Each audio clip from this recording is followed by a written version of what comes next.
Speaker sir, ఈరోజు మనందరి గర్వకారణం తెలుగు బిడ్డ, తెలంగాణ బిడ్డ, ఏకైక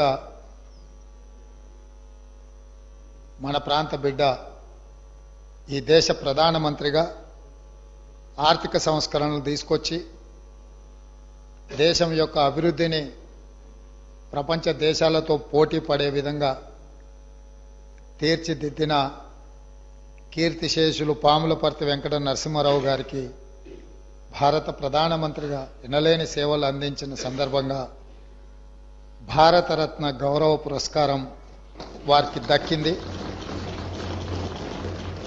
ఆలస్యమైన వారికి గౌరవం దక్కడం ఈ దేశ ప్రజలందరికీ కూడా గర్వకారణం.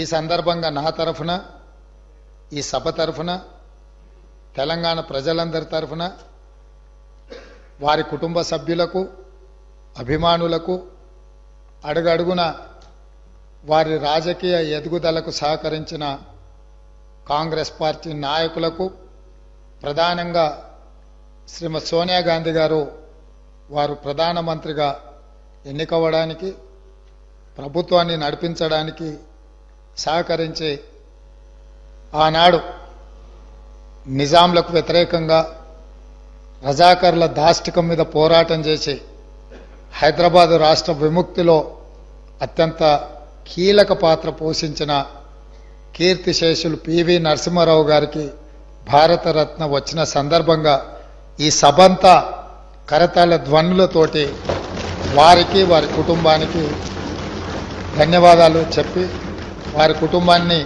మనస్ఫూర్తిగా అభినందిస్తున్నా. ఇది మనందరికీ గర్వకారణం. ఈ సభ ద్వారా వారికి అభినందనలు తెలియజేస్తున్నా అధ్యక్ష.